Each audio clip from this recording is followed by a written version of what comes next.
Hello, I am Harshvardhan Dhakad. I have secured 62nd rank in the UPPCSJ 2018. The results were announced on this 20th of July this year. I have given this exam for the very first time, and I have been fortunate to be selected in the first attempt. Now I would like to make you all know that I did my coaching when I was in the last year of my graduation, but since then the exam notification came out in the month of October, और उसके बाद से ही मैंने अपनी जो preparation है वो घर पे रहकर की है. और ये जो एग्ज़ाम है it is conducted in 3 stages, that is preliminary round, mains round and the interview round. Preliminary round जो है वो 2 पेपर्स का होता है. इसमें एक लॉ का पेपर होता है, एक जीएस का पेपर होता है. तो जीएस का जो पेपर है वो 150 मार्क्स का होता है और लॉ का जो पेपर है वो 300 मार्क्स का होता है. तो यहाँ पर देखने वाली बात सिर्फ ये है कि लॉ के लिए जैसे मेरी जो स्ट्रेटजी रही वो मैं आपके साथ शेयर करना चाहूँगा. प्रिलिमिनरी राउंड के लिए I always focused on reading newspapers. I was reading The Hindu newspaper for the last 2 to 3 years, and it has really helped me a lot in enhancing my current affairs. Also the legal points regarding the Supreme Court judgments or all the concepts were very well discussed in this newspapers as and when required. और उसके बाद बाकी मैंने Lucent की book भी पढ़ी है GK के लिए.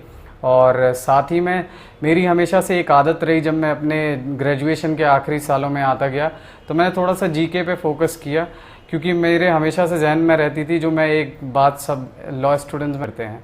तो चूंकि अगर आप लोग यूपीपीसीएसजे को एम कर रहे हैं या इवन कोई और जुडिशियल एग्जामिनेशन, तो मेरी राय ये रहेगी कि आप थोड़ा सा करंट अफेयर्स पे ध्यान दें. कोई एक न्यूज़पेपर पढ़ें, अच्छा सा न्यूज़पेपर पढ़ें. इट मे बी हिंदू और इंडियन एक्सप्रेस, दोनों में से कोई भी चलेगा. और उसके बाद जैसे जो जीएस का पेपर था स्टैटिक के लिए मैंने लूसेंट किया रेफर, जैसा मैंने आपको बताया कुछ देर पहले. और इस तरीके से मैंने अपनी जीके के जो पेपर को अटेम्प्ट किया. और it requires a bit judicial thinking as well when you attempt the paper. ये ज़रूरी नहीं है कि you are to attempt all the questions. So it would be extremely wise of you if you don't attempt all the questions. You have to be on the safer side. तो उस वजह से आप ज़्यादा अटेम्प्ट के पीछे ना भागें. और फिर आता है जीएस का पेपर के बाद अगर हम जाएं तो लॉ का पेपर है. लॉ के पेपर में चूंकि एक क्वेश्चन 2 मार्क्स का होता है, तो यहाँ पर भी एक स्कोरिंग पेपर है और आपको थोड़ा सा प्रूडेंटली सोचना है कि आपको कितने क्वेश्चंस अटेम्प्ट करने हैं to be on the safer side. तो आप उतने ही क्वेश्चंस अटेम्प्ट करें. जैसे जो मैंने प्राइमरीली जो फोकस था मेरा हमेशा से वो बैरेक्ट पे था. बैरेक्ट के बाद I also refer to the standard books of each and every subject. As far as jurisprudence is concern, मैंने जूरिस्प्रूडेंस को ज़्यादा वक्त तो नहीं दिया, लेकिन हाँ वक्त दिया तो उसको थोड़ा सा स्मार्टली मैंने पढ़ा, क्योंकि मुझे पता था कि वो मेंस में नहीं पूछा जाने वाला है. तो मैंने उसको प्रीलिम्स ओरिएंटेड पढ़ा. तो मैं आप सबको ये सलाह देता हूँ कि ये ज़रूरी नहीं है कि जो सारे सब्जेक्ट्स दिए आप उन सब के पीछे भागिए. हाँ, पर जो आपकी स्ट्रेंथ है उनको और अच्छा कर लीजिए, जो वीक पॉइंट्स हैं उनको और एवरेज लेवल पर आप ला सकते हैं. इसके बाद हम जाते हैं मेंस राउंड में. चूँकि मेंस राउंड ऐसा राउंड है जो आपकी आर्ट ऑफ राइटिंग को चेक करता है. I mean those who are gifted to write they will definitely clear this examination, no doubt about it. But that doesn't mean that those who are not gifted they can not improve. They really can improve, and for them I would like to make them know that this is a field where you have to show your potential with some consistent efforts. तो वो consistent efforts आप करते रहेंगे तो आप mains भी clear करेंगे. Mains का जो प्रोसेस है ये 5 एग्जाम्स होते हैं यूपीपीसीएसजे में. पहला पेपर जीएस का होता है और दूसरा जो पेपर है वो लैंग्वेज का है, तीसरा पेपर और चौथा पेपर और 5वां पेपर, ये तीनों पेपर लॉ के हैं. सब्सटेंटिव लॉ, प्रोसीजरल लॉ और local law plus penal laws. तो चूँकि इस एग्ज़ाम के लिए मैं जब जा रहा था तो मेरी स्ट्रेटजी हमेशा से ये रही कि 1991 से लेकर जो 2016 तक जो एग्ज़ाम्स हुए, प्रीवियस ईयर के क्वेश्चन पेपर्स को मैंने रेफ़र करा. जो सीएलपी की बुक है मैं आप सबको रेफ़र कर सकता हूँ वो बुक लेने के लिए. सीएलपी की जो बुक है वो प्रीवियस ईयर के क्वेश्चंस काफ़ी अच्छे से उसमें सॉल्व दिए हुए हैं. मैंने वही रेफ़र की और आप उसमें एडिशन भी कर सकते हैं in case if you find to add some new case laws और some new valid points in the legal arena. तो आप जो भी चाहें वो जोड़ सकते हैं. बाकी वो बुक काफ़ी हेल्पफुल थी. As far as subject wise is concern, मैंने कॉन्स्टिट्यूशन के लिए वीएन शुक्ला रेफ़र करी. सीआरपीसी के लिए मैंने lectures on CrPC by R V Kelkar को रेफ़र किया है. एविडेंस के लिए मैंने सारथी को रेफ़र करा है. और बाकी जो बुक्स थी जैसे इंडियन कॉन्ट्रैक्ट एक्ट के लिए अवतार सिंह और ट्रांसफ़र ऑफ प्रॉपर्टी के लिए सिन्हा को रेफ़र किया है। कुछ ही ये जो मेजर सब्जेक्ट्स हैं उनके लिए मैंने बुक को रेफ़र करा है। उसके अलावा मैंने हमेशा जो फोकस रखा वो प्राइम फोकस मेरा बैरक पे था, और मैं आप सभी को ये सलाह दूंगा क्योंकि इस बार के जो क्वेश्चंस थे उसमें जो कुछ प्रैक्टिकल क्वेश्चंस थे उसके हिसाब से ये पता चलता है कि अगर आप सभी if you focus on the bare acts you will definitely succeed, because at the end of the day it's all about learning the concept and utilising it and also putting into the perspective when you attempt the paper. तो वो चीज़ें हैं। और उसके बाद जो mains का process है, तो मेंस में एट द एंड मैं ये एक कुछ टिप्स देना चाहूँगा, तो वो ये हैं कि जो जुडिशियल एस्पिरेंट्स होते हैं जो हमेशा लॉ पढ़ने में ही रह जाते हैं, तो कहीं ना कहीं ये जो मैंने देखा अपने इर्द गिर्द, मैं एडिशनली आपको ये बताऊंगा कि do emphasise on the GS paper when it comes to UP judiciary as well as on the language paper, be it any judiciary, whether it's Delhi judiciary, MP judiciary or UP judiciary, you all have to focus on the language paper as well because it's a very scoring paper. I have always made sure that when I attempt the mains examination of any judiciary whatsoever, so I always focused on these two papers, GS papers as well as language paper, because they will fetch you a lot of marks, and that's why I would insist to you that do not lose your sight when it comes to language paper. And the rest is the law papers. And as far as law papers is concern, तो मैं directly अब आ जाऊँगा local laws वाले paper पे, क्योंकि वो काफ़ी लेंदी लगता है लोगों को, एक बर्डन सम दिखता है वो चीज़। तो चूँकि लोकल लॉज के लिए मैंने एक बुक रेफ़र की सिंगल्स की, जो तौसीफ़ रज़ा ने लिखी है, और मैंने उसको ही पढ़ा और उससे सिलेक्टेड क्वेश्चंस पढ़े, और वो एक अच्छा कंपाइलेशन भी है। तो I would suggest everyone to just go through that source, because at the end when you can keep your sources very limited, the limited sources will help you to revise a lot more.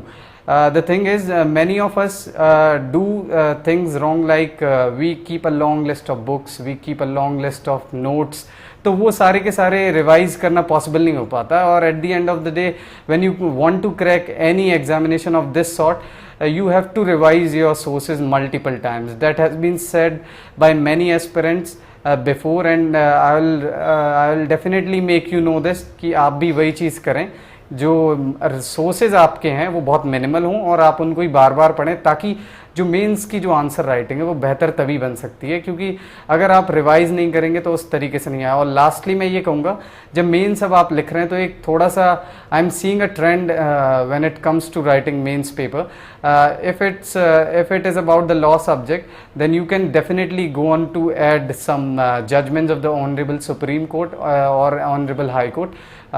It would definitely leave a good impact on the examiner when he or she checks your paper. तो ये चीज़ आप ज़रूर याद रखें कि आप judgement याद add करें कुछ ना कुछ।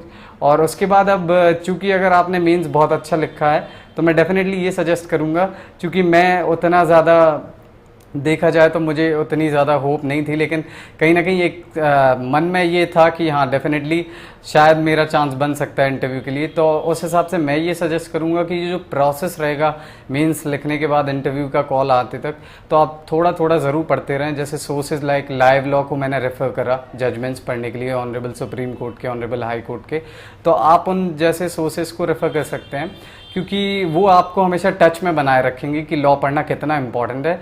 और इस हिसाब से और थोड़ा बीच में आप करंट अफेयर्स से भी जुड़े रहें, जो इम्पॉर्टेंट नेशनल इश्यूज़ हैं, इंटरनेशनल इश्यूज़ हैं, तो आप उनको भी बिल्कुल स्किप आउट ना करें, ताकि जब वो इंटरव्यू का टाइम आए तो जो वो इंटरव्यू का प्रोसेस है which consist of 100 marks which is a very good score, अगर आप उसमें काफ़ी अच्छा स्कोर लेकर आते हैं तो आपकी रैंक तो अफेक्ट करेगी, पर definitely it will affect your selection to.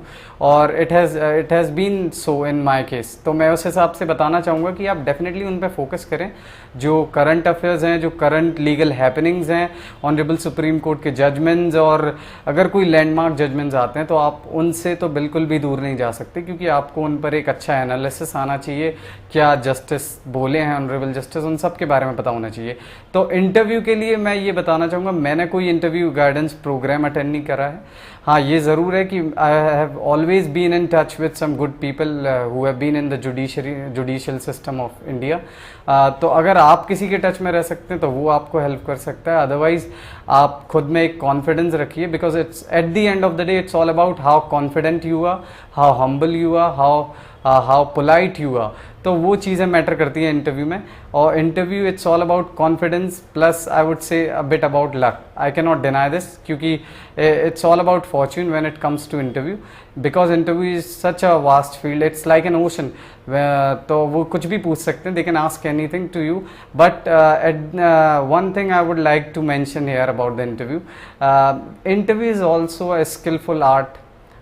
To be honest, I mean when it comes to the student, अगर स्टूडेंट में थोड़ी सी एक स्किल है कि वो अपनी तरफ मोल्ड कर सकता है इंटरव्यू को, तो डेफिनेटली ही और शी शुड ट्राई. अगर वो ये कर सकते हैं, क्योंकि इससे उनका इंटरव्यू बेहतर हो सकता है. ये मेरे साथ हुआ था.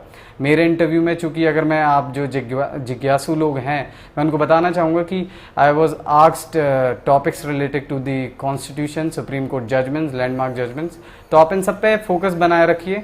और ये जो इंटरव्यू है 100 मार्क्स का, उसको बिल्कुल भी लूजली नहीं ले सकते आप. और इसको एक ऐसा प्रोसेस बनाइए कि जब आप प्री की स्टडी करते हैं तो उसी दिन से ये शुरू हो जाए कि आप इंटरव्यू के लिए जा रहे हैं. तो आप ये ना सोचें कि जब पहले प्री क्लियर होगा फिर मेंस और फिर इंटरव्यू, ये सब चीज़ों से बचना है. और आप उसको हमेशा एक ऐसा प्रोसेस बनाएं जो चलता रहे आपके साथ. और एट दी एंड मैं यही कहूँगा कि जो भी, चाहे जिसके फर्स्ट अटैम्प्ट हो, सेकंड हो, जो भी जैसा भी अटैम्प्ट है, डेफिनेटली सक्सेस आपको मिल ही जानी है.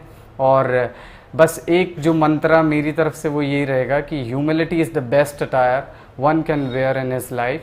तो डेफिनेटली बी हम्बल और be confident about what you do. And मेरा एक पर्पज़ हमेशा पढ़ने का ये रहता था कि मैं ऐसा कुछ पढूं कि जब मैं लोगों से मिलूं तो मैं लोगों को भी उनके बारे में बता सकूं अच्छे से. तो डेफिनेटली एक अपना भी एक कहीं ना कहीं एक अंदर एक गोल बनाइए कि जो आप पढ़ रहे हैं वो इतना अच्छा पढ़ें कि अगर कोई दूसरा आपसे सवाल करता है तो आप उस पर बहुत आसानी से जवाब देने लायक रहें. और ये क्योंकि आपको बहुत ज़्यादा कॉम्पैक्ट बनाएगी, आपको बहुत हमेशा कॉन्फिडेंस देती रहेगी कि नहीं, आप किसी टॉपिक में बहुत थरो हैं. तो थैंक्स फॉर वॉचिंग मी. और ये जो डेली नॉलेज ट्रैक के चैनल से मैं ये जो आपको बताना चाह रहा हूँ, ये प्लेटफॉर्म भी बड़ा अच्छा है कि ये सारे के सारे जुडिशियल एस्पिरेंट्स को ये मौका देता है कि वो यहाँ से कुछ टिप्स अगर उनको कुछ मिलती हैं, कुछ उनके हेल्प में आती हैं, तो definitely it's a very good platform. And I support this social cause which they are spreading through this channel. Definitely they are doing the best work and I would like to congratulate them. और thank you for watching me. Thank you.